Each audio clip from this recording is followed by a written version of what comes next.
Hi folks, welcome back. It's been a day for us, probably a few days for you, and we are getting ready to lightly smoke some of our fish and can it. We're going to lightly smoke half of it and we're going to can the other half, and a couple of pieces are going to be done as salmon candy, Craig's dad's recipe. What Craig is doing is he's packing them in there. You might need to cut that one down the middle. And we're doing them skin side in. Most of the books will tell you to do them skin side out, but we found that causes it to stick to the glass, and it also doesn't look all that pretty when it's in the can. So Craig is cutting them so that there's at least a 1-inch headspace there, and then he's going to pack them in skin side in. We try to cram as much as we possibly can in there. So we can pack. Okay. And Riley's making sure that this is completely defrosted. It's mostly defrosted. This is not like, king salmon. This is a pink salmon. Coho salmon probably? Probably. From our local fish hatchery. And you don't have to debone it, because when it goes into the pressure cooker, the bones just turn really fine, and you can't even they just disappear, basically. Okay, we'll do that. See, so we're not putting it in this way, we're putting it in that way. Yeah, well, for this time we'll go ahead and slide it in the way that you just described. Oh, so this way? So, but from now on we'll slide it in the other way, okay? All right. We'll try and get 3 pieces if you can. Yeah. So as you recall, we don't have very good refrigeration here. Our power is not very reliable yet. We are canning all of our meats and our milk this year, just to be on the safe side. We still have trees coming down all over the place in the burn area, so it's just safer. And we are in an RV that is connected to a temp pole, but we don't know when to expect power problems. The other day our temp pole blew up on us, and I had to go running out in the rain to unhook it. It was very dangerous. It was very scary, and it's fixed for now, but we don't know if something like that's going to happen again. So having this food security really makes us feel a lot better about what we can provide for our family. Really look at it like this. A little bit less. That's where I had it. Just to give you an idea of how cold it's been here, these pieces of fish have been sitting frozen in an ice chest with no other ice for about a week, and they're still frozen. We're in Northern California. It's not supposed to be that cold here. So we're going to use just a little bit of salt. You can use a pinch, or you can use up to a teaspoon of salt. We're using sea salt. Some people use coarse salt, as long as it's not iodized salt. Alright, got some water in the pot. Some lids in there.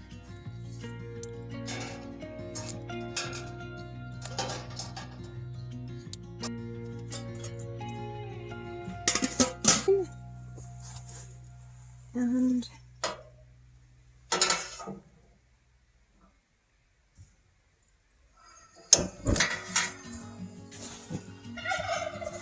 salmon is a really oily fish, so you really have to make sure you've cleaned all the way down where the rings are going to make contact, and on the rim too. I'm going to take the cloth. In this case, usually I just use a little bit of vinegar, but because this is so oily, I'm being really liberal with the vinegar. You can also add a little splash of vinegar to the inside if you have hard water, to help prevent a buildup on your jars. we tend to get this kind of, I don't know if you can see that, the kind of grayish tinge on the bottom of the jars. This helps keep the jars a little bit cleaner looking. Waited as long as we could for these jars and the salmon inside to come to temperature. While holding them while doing the vinegar, it felt like my hands were going to freeze. I'm really concerned. The sun has already gone down over the mountain here. We've waited as long as we could today, and I'm wondering if we should just wait a little bit longer, because I'm very concerned if we put this in the canner here and they don't break when we pressure can, what will they do when we pull them out in the dark after the sun has set and it starts to get very cold tonight? From the heat of that pressure canning to the cold of the evening, what will happen? Are we going to lose our entire batch of salmon? I'm very concerned about this, folks. So I really need to think about this. I think we need to have a little discussion here with Craig and see what we want to do. Oh, if we put that in the bath, it might show. Days are short here. We're still in the winter. It is getting warmer. The sun is starting to stay out a little bit later, but it is not yet summer. So we don't have long days yet, but it is getting warmer. I think that's what we're going to do. So we will see you tomorrow. Same day for you, different day for us, and we'll get that done. Definitely want to make sure that you have enough time to complete the canning process. Canning in the outdoors comes with its complications. One of those being that you're not always paying attention to how much time has passed. And when you're doing it in the winter, the sun goes down a little earlier than you anticipate. So that's something to remember for next time. So yeah, that was a goof. I'm not going to tell you what else we did because I want you to go on ahead and can from the beginning to the end. So we brought them back out today and have warmed up the jars with the food in it just a little bit so that we can go ahead and get them pressure canned. You should not do that. One of the dangers of doing this is that you may be introducing bacteria to the food. We're going to be waiting at least a month and a half, maybe longer, before we eat any of this, just to make sure if there has been bacteria spoilage, we should know. I don't think there's going to be. We were very careful in what we did, but it's a danger and not a good ideal situation. Normally what you would do is you would just start over with canning. Yeah, I know I'm going to get reamed about this on YouTube. Do not, especially if you're new to canning. So remember that we heated up some lids the other day? Those are no good anymore. The reason why you heat them is not just to sterilize them, but also to soften this part of the seal so that it'll seal correctly. Since they were already heated up once before, even though they weren't used for sealing, we're not taking chances, especially with this batch. We're also going to clean the rims again with vinegar. Now remember the other day we had a problem with insects. That's another problem you have in the outdoors. You may not have as much of a problem with that inside. So one of the things I like to do is I like to take a nice clean linen cloth or any other nice clean cloth and soak it in vinegar and water and then lay it over the top. It's out. We're not canning jams here, and the salmon gets really messy. Any kind of oily fish is going to get messy when you're putting it in a jar. So I like to clean all the way down here where the ring is going to make contact, because if any of it got down here, it's just going to be smelly and messy in your pantry later on. So I prefer to make sure it's really clean all the way around, not just on the edge where it's going to make contact, but where the ring is going to make contact too. All right, we're ready to turn this off.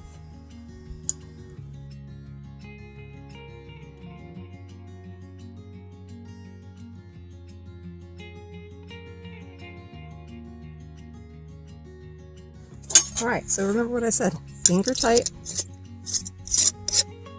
just like that, while they're being canned. We're going to do that to all of these, and then we're going to put them in the canners. All right, that lighting's better.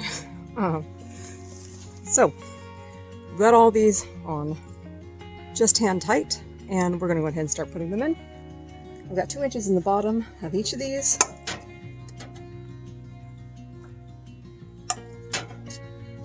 And I'm just putting them in by hand.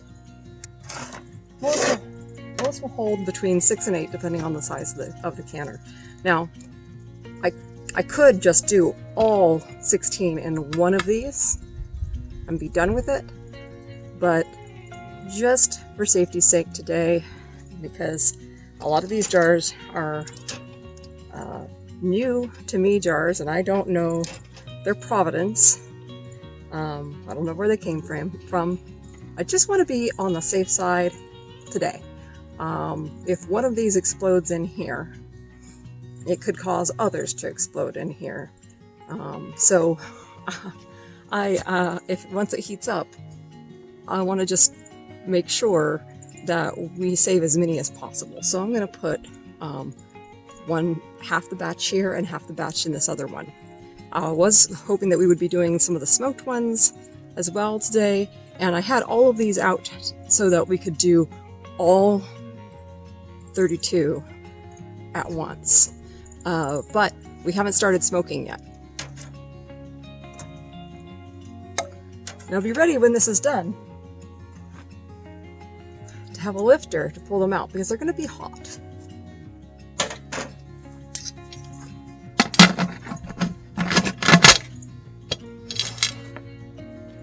Okay, so now I have those on. So I'm going to go ahead and do half the batch in this one, half the batch in this. And I'm going to let it vent for about 7 minutes. Once it's vented for 7 minutes, then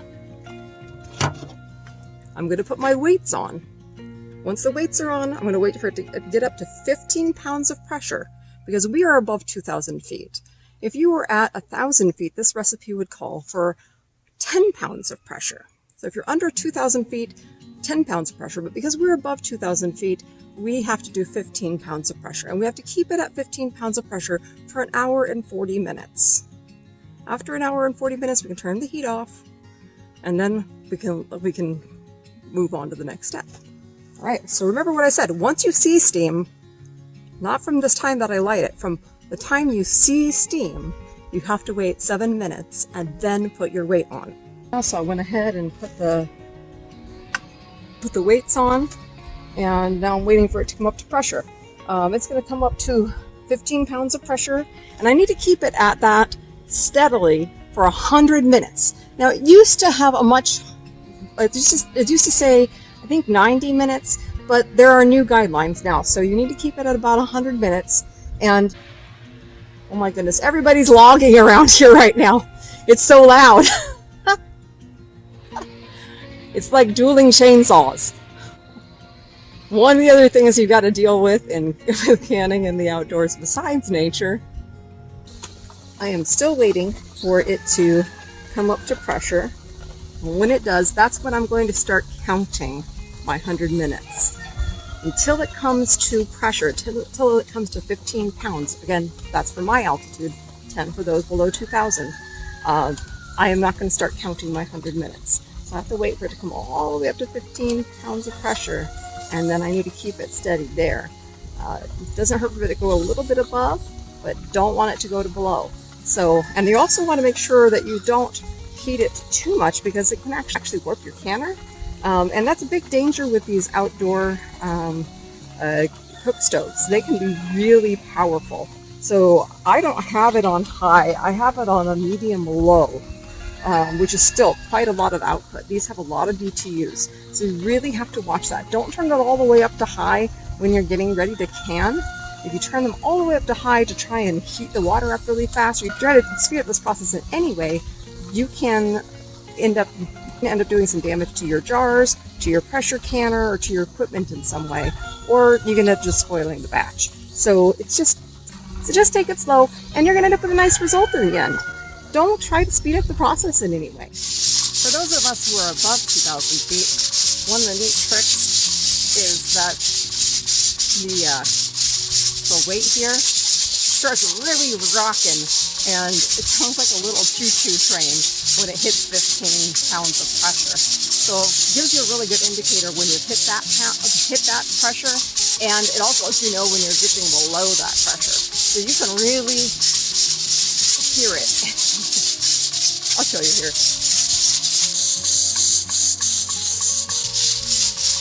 See? So that's a great indicator for those of us who are above 2,000, and or if you're canning something that requires 15 pounds of pressure.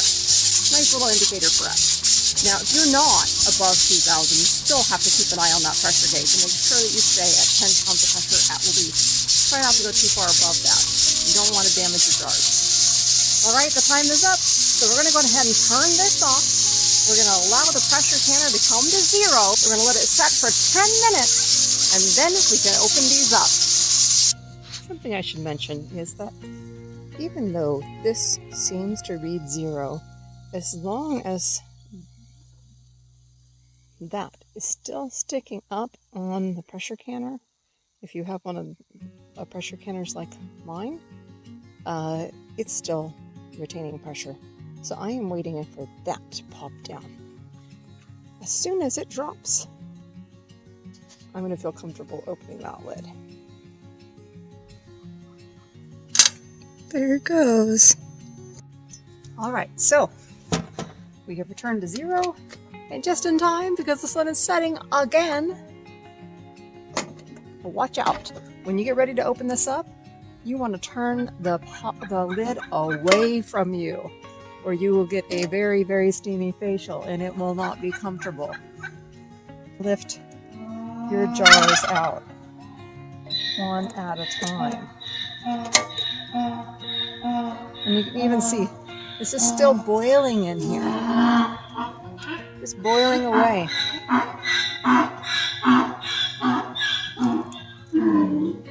But it's beautiful.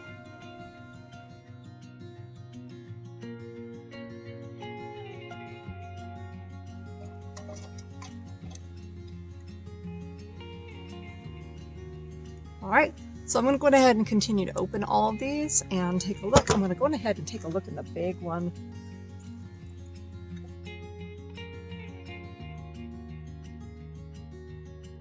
So there's this little round bit right in the middle. It's like a little button. You can kind of see a little bit. And when it seals, it will pop in rather than pop outward. And any that don't seal properly, you're not going to want to eat those. We'll end up giving them to our ducks or our chickens. They won't go to waste. And we have some salmon that unfortunately got freezer burned. That salmon is going to end up in buckets for fish compost for our garden. All right, so that's all there is to it. Now we have 16 jars of lovely salmon, and we're going to move on to smoking and making that salmon candy. And also show you how to make that fish compost for your garden while we're at it. There we are, folks. Canned Northern California salmon. Remember, if you enjoyed what you watched here today, to click like, subscribe, and hit that bell so you can get more updates on what we're doing here on our homestead. And we'll see you later.